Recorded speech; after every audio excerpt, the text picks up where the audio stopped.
Bismillahirrahmanirrahim. Assalamualaikum warahmatullahi wabarakatuh.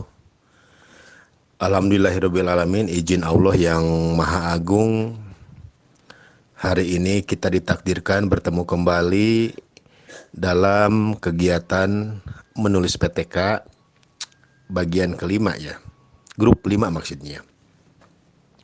Alhamdulillah, subhanallah, walhamdulillah, wala ilaha illallah, wallahu akbar. Allahumma sholli ala sayyidina Muhammad wa ala ali sayyidina Muhammad. Terima kasih kepada moderator grup 5 Teh Wiwin dan Teh Nur Janah yang sedang sibuk katanya hari ini ya, jadi tidak bisa hadir, dan Teh Wiwin yang bisa hadir menemani saya pada malam hari ini untuk melaksanakan kegiatan thalabul ilmi.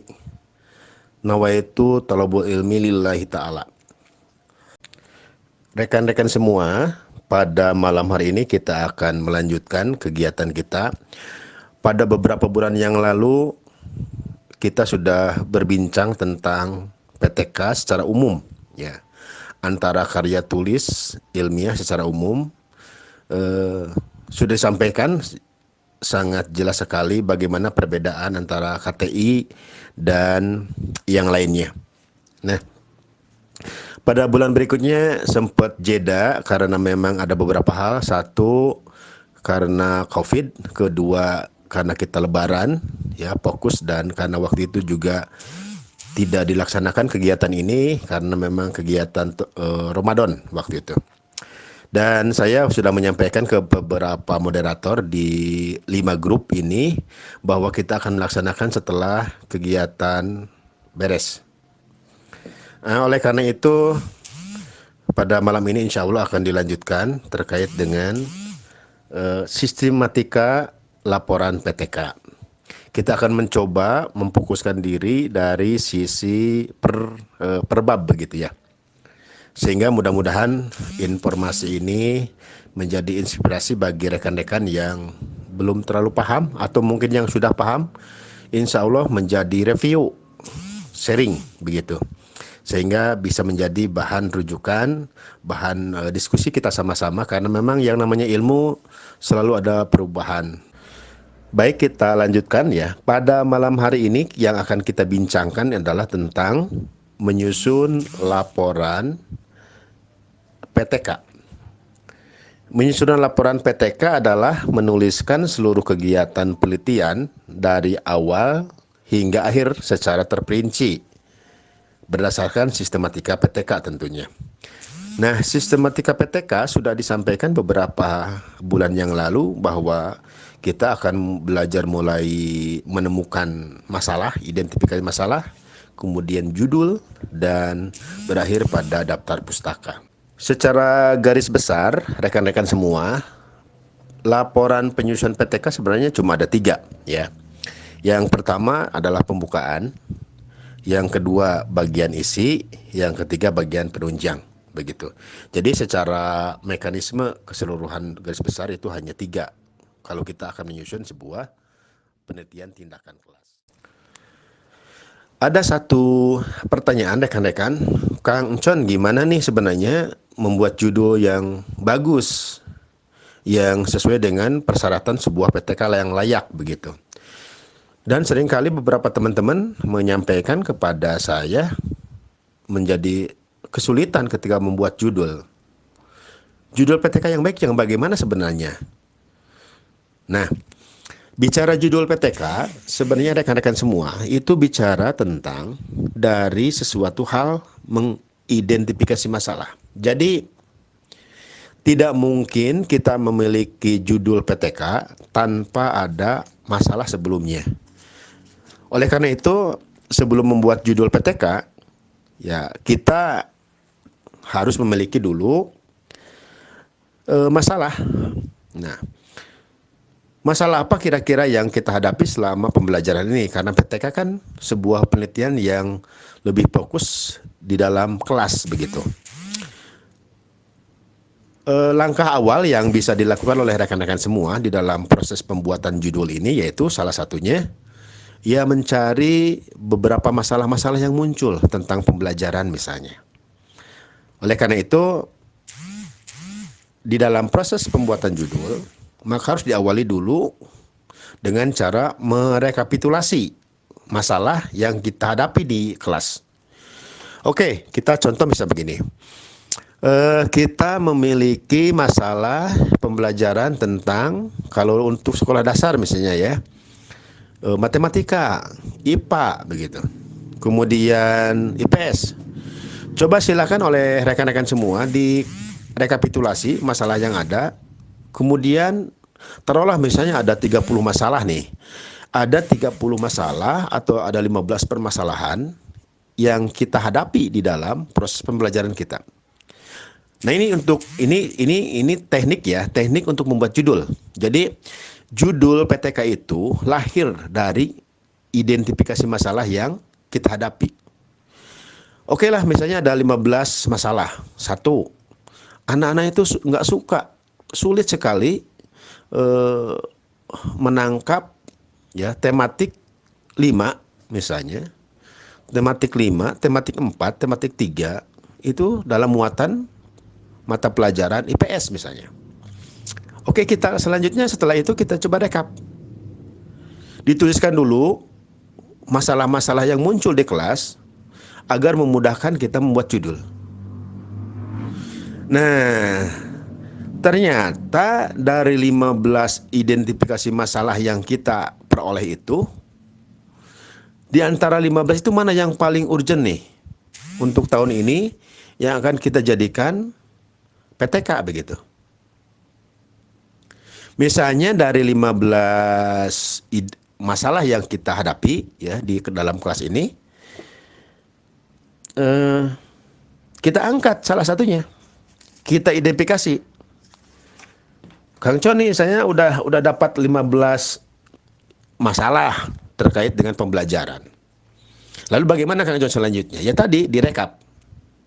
Setelah direkap dari 15 masalah yang ada, coba Ibu dan Bapak dari antara 15 masalah itu mana yang paling sangat urgent nih di semester ini yang harus disiasati begitu. Oh, ternyata memang satu masalah. Muncullah setelah diidentifikasi masalahnya, baru kita menentukan judul PTK.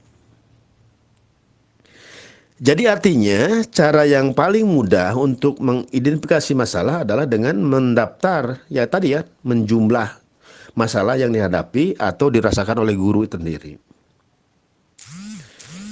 Ini adalah awal untuk memperoleh atau menemukan judul, ya, memperoleh judul untuk PTK yang akan kita laksanakan.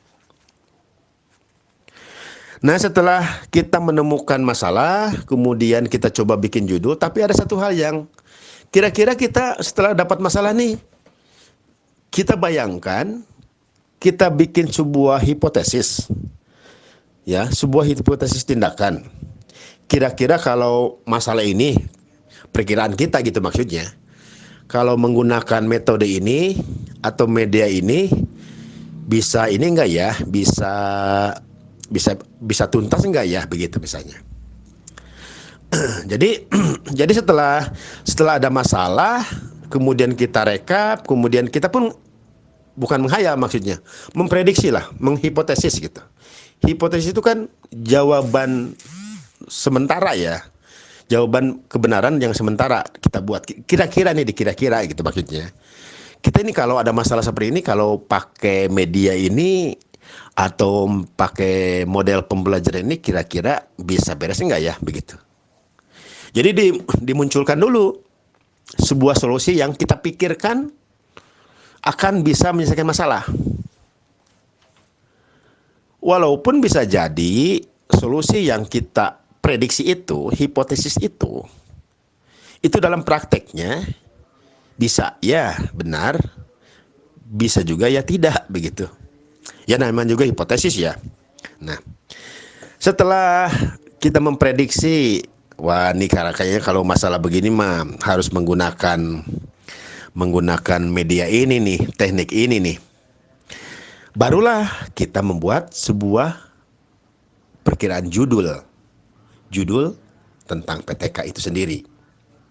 Nah, begitu rekan-rekan tahapannya untuk membuat judul seperti itu kira-kira. Jadi saya ulang ya. Saya ulang kembali, langkah-langkah membuat judul PTK itu yang pertama adalah rekan-rekan harus menentukan dulu kira-kira berapa jumlah masalah yang dihadapi, dimiliki oleh rekan-rekan. Nanti setelah kita memiliki kira-kira, taruhlah tadi sampaikan 10 masalah misalnya, 20 masalah gitu. Nah, tahap yang kedua oleh rekan-rekan harus dicari dulu kira-kira berapa yang paling urgen. Oke lah, satu lah. Tahun ini Kang Con satu.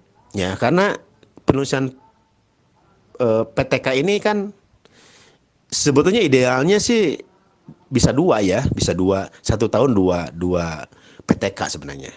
Namun ada beberapa penguji yang mempertanyakan begitu. Benarkah guru ini membuat PTK 1 tahun 2 kali, kapan ngajarnya begitu. Bahkan ada beberapa penguji yang suudon begitu, jangan-jangan dibuatkan orang lain begitu ya. Nah, rekan-rekan semua, jadi sebaiknya sih saran saya cukup satu tahun 1 PTK lah begitu. Persis ketika teman-teman mengajukan sertifikasi, bukan sertifikasi maksudnya, mengajukan sertifikat begitu ya. Sertifikat 32 jam itu setiap bulan teman-teman punya begitu. Itu akan menjadi pertanyaan besar sebenarnya untuk bidang GTK. Kalau rekan-rekan setiap bulan mengikuti kegiatan 32 jam ya, offline, itu kan bisa kebayang 4 hari ya. 4 hari itu baru bisa mencapai angka 32 jam pelajaran. Nah, setiap bulan itu rekan-rekan tuh punya gitu piagam sertifikat 32 jam. Kemudian diajukan waktu angka kredit. Itu pertanyaan besar juga. Loh, kapan ngajarnya gitu loh. Jadi selama ini BIMTEK terus gitu. 4 hari meninggalkan anak-anak begitu. Jadi berapa Kang Con idealnya? Ya minimal ya. Untuk 32 jam itu minimal, saran saya sih 1 semester 1 kali lah cukup ya. 1 semester 1 kali cukup itu. Jadi jangan tiap bulan ada, nanti jadi pertanyaan besar itu. Baik, kita kembali lagi ke persoalan kita ya. Jadi tadi sudah disampaikan bahwa judul itu akan lahir sebuah judul PTK dengan catatan satu, kita memiliki masalah di dalam proses pembelajaran pada saat kegiatan belajar mengajar. Ketika ada masalah kita kumpulkan, kita rekap. Nah, hasil rekapan kita dari 20 masalah yang kita hadapi dalam mengajar ini, di semester ini nih atau di tahun ini, apa yang mau kita angkat dalam penelitian tindakan kelas ini? Satu saja. Ya, satu saja. Kemudian setelah itu baru dibikin hipotesisnya. Aduh, kalau masalah seperti ini kira-kira menurut saya nih harus pakai media ini kayaknya. Kita coba gitu. Oh, kayaknya jangan media deh. Model pembelajaran. Kita coba deh. Nah, setelah punya hipotesis, baru rekan-rekan menentukan judul. Dan di judul ini, di judul PTK ini, itu ada ketentuan syarat. Sejujurnya saya belum tahu payung hukumnya ya, belum tahu payung hukumnya apakah syarat menulis judul ini memang ada payung hukumnya atau tidak. Tapi yang pasti informasi yang saya peroleh dari beberapa kali ikut diklat di Jakarta tingkat nasional ya, untuk penulisan judul itu dibatasi gitu loh. Itu kalau dihitung kata harus antara 22 23 lah. 22 sampai 23 kata itu. Yang di dalamnya teman-teman itu harus ada variabel bebas dan variabel terikat. Nah, ini yang jadi persoalan, kadang-kadang teman-teman tidak memiliki ini, melupakan variabel bebas dan terikat. Padahal teman-teman yang S1 ya, yang waktu S1 bikin skripsi kan sama sebenarnya. Pak dosen membimbingnya kan mengharuskan membuat judul skripsi itu kan harus mengandung muatan variabel bebas dan variabel terikat. Begitu ya. Nah, di bagian ini dulu, judul dulu. Jadi nanti teman-teman paham dulu di bagian ini ya. Di bagian teknik cara menentukan judul di dalam proses PTK ini. Nah, di bagian pembukaan PTK ini setidaknya nanti teman-teman harus menyiapkan judul, kemudian halaman pengesahan, kemudian juga ada surat pernyataan keaslian PTK, surat keterangan perpustakaan, ini penting. Kemudian ada abstrak, ada kata pengantar, ada daftar isi, ada daftar tabel, begitu ya. Atau mungkin nanti ditambah daftar diagram. Nah, komponen-komponen ini itu harus ada di dalam proses pembukaan untuk PTK, begitu. Seperti itu. Jadi memang di dalam proses judul, teknik mencari judulnya seperti itu. Beberapa bulan kemarin juga teman-teman sudah mencoba mengajukan judul. Ada yang di ACC, ada juga yang tidak ya. Tapi yang pasti kenapa ada yang di ACC menurut pendapat saya, karena memang layaklah dari media, kemudian dari dari proses penulisan judul juga benar, sistematika benar, dan mengandung muatan variabel bebas dan variabel terikat. Sehingga insya Allah saya sampaikan ini sudah benar judulnya. Kalau yang belum benar, ya dikembalikan lagi. Nah, rekan-rekan, selanjutnya setelah memang kita memahami tentang kaitannya dengan proses, ya, proses cara membuat judul, dan ini urgent sekali bagi rekan-rekan dalam membuat PTK, ini sangat penting. Karena memang ketika judulnya tidak memenuhi syarat, ya, otomatis judul PTK ini akan dicoret, bahkan tidak di-ACC. Ini penting sekali, begitu ya.